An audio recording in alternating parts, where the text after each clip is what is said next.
Célestine Tiaco, responsable du pôle processus et performance à l'UGAP, nous explique comment elle est partie de la cartographie des processus pour aller à la maîtrise des risques opérationnels. Bonsoir à tous. Aujourd'hui, je suis en charge du pôle processus et performance au sein de l'UGAP que j'ai intégré il y a 7 ans de cela. D'abord en tant que pilote de processus, ensuite business analyst. Et donc, j'ai la charge de contribuer à piloter cette démarche qui s'est installée au sein de l'UGAP depuis 2018. Je viens du secteur bancaire, de la banque assurance, du conseil sur des réglementations du contrôle interne dans la banque, notamment BAL 2. Donc au quotidien, je ne collabore pas uniquement avec les contrôleurs internes, hein, j'interviens aussi avec des acteurs de la qualité, de la data et du portefeuille projet. Là, je vais vous partager une de mes interactions au quotidien avec des contrôleurs internes. Donc, je vais vous présenter un petit peu l'UGAP rapidement et son contexte de mise en œuvre des démarches. Ensuite, je vous partagerai les étapes que nous avons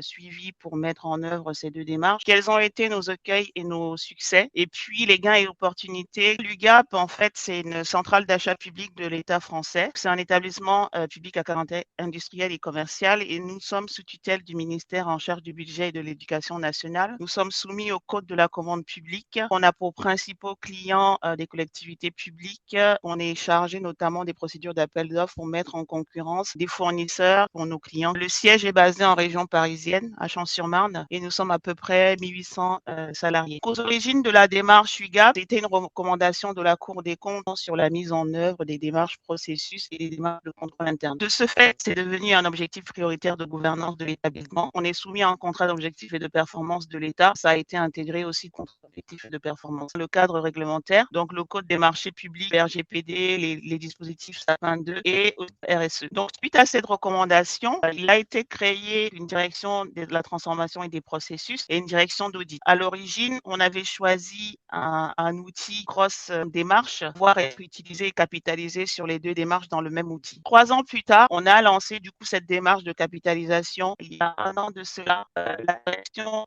du contrôle interne a priorisé de choisir un outil différent de nous. Donc aujourd'hui, la situation, c'est que nous avons 2 outils, un pour la cartographie et un pour la gestion du risque. Mais ces 2 référentiels qui se sont construits et 2 démarches qui se déploient progressivement au sein de l'UGAP. Voilà un petit peu comment est-ce qu'on a mis en marche ces deux démarches. Donc, on a commencé par la cartographie des processus, prioritairement des ateliers métiers de cartographie. On avait des ateliers de cartographie des processus et des ateliers d'identification des irritants. Et donc, c'est ces cartographies qu'on a commencé à partager à partir de 2021 avec nos contrôleurs internes. Parce que entre 2018 et 2021, on a aussi eu des missions d'auditées par l'inspection générale des finances, l'agence française anticorruption, qui ont émis des recommandations aussi à venir cartographier les risques sur des processus qui étaient prioritaires. On leur a aussi partagé la liste des référents métiers qu'on avait du coup sollicité pour cartographier ces processus pour que ce soit les mêmes personnes qui soient sollicitées dans des ateliers de cartographie des risques. Et on a partagé avec la démarche de contrôle interne la liste de propriétaires de processus, ce qu'ils vont appeler eux les propriétaires de risques. Donc on a eu une construction un peuplement par priorisation du référentiel des processus. Et une fois qu'on avait à peu près atteint un pourcentage de documentation conséquent, on a commencé à appliquer la démarche de carto des risques sur la base de ces logigrammes de processus. La démarche de contrôle interne a désigné des propriétaires de risques. En se calant sur des propriétaires de processus, il y a eu un questionnaire d'identification des risques. Ils ont fait un certain nombre de séminaires du coup avec les correspondants. Ils ont aussi désigné au sein des directions métiers, ils appellent des ambassadeurs des correspondants conformité déontologie, avec qui ils ont organisé des séminaires pour pouvoir cultiver. Les deux démarches en fait s'implémentaient. Il y a une forte dimension culturelle qu'il a fallu mettre en œuvre au départ, hein. Surtout dans le secteur du public, ça peut être un élément important.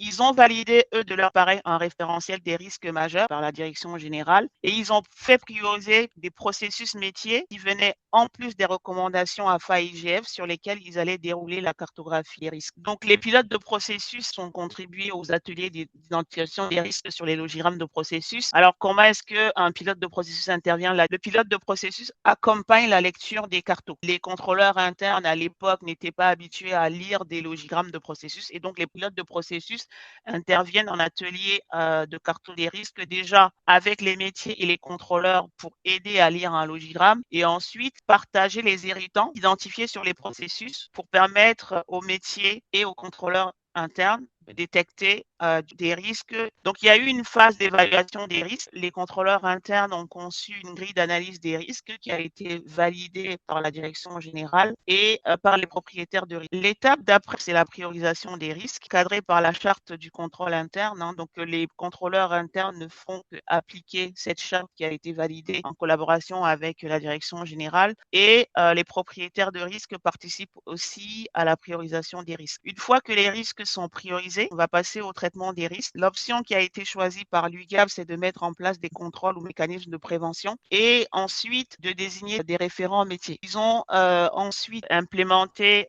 tous ces risques dans un outil. Aujourd'hui, les plans de contrôle se déroulent dans cet outil. L'étape de suivi et de mise à jour des risques se met progressivement en place là au bout de la mise en œuvre du nouvel outil. Et donc, l'ambition, c'est de réviser annuellement la cartographie des risques. L'idée, c'est de faire un premier bilan de ces premiers contrôles et sur la base de cette évaluation, de mettre à jour la liste des risques et d'arbitrer les nouveaux dispositifs. Donc, on a une forte contribution au début des pilotes de processus, des propriétaires de processus. Ensuite, on a des propriétaires de risques qui sont désignés, des correspondants qui peuvent être les relais en termes d'acculturation de la démarche au sein des métiers. Concrètement, ça se matérialise sur un logigramme de processus. Donc, une fois qu'on a cartographié le processus, le qui fait quoi avec les différentes étapes. Donc, on va en atelier métier descendre le logigramme de processus et positionner les risques au fur et à mesure. Nous, côté processus, quand on documente le processus, on peut aussi poser des irritants métiers pour permettre soit aux collaborateurs de la direction qualité ou du portefeuille projet de venir aussi regarder les irritants que peuvent avoir les métiers sur leur processus. Donc, l'idée, c'est clairement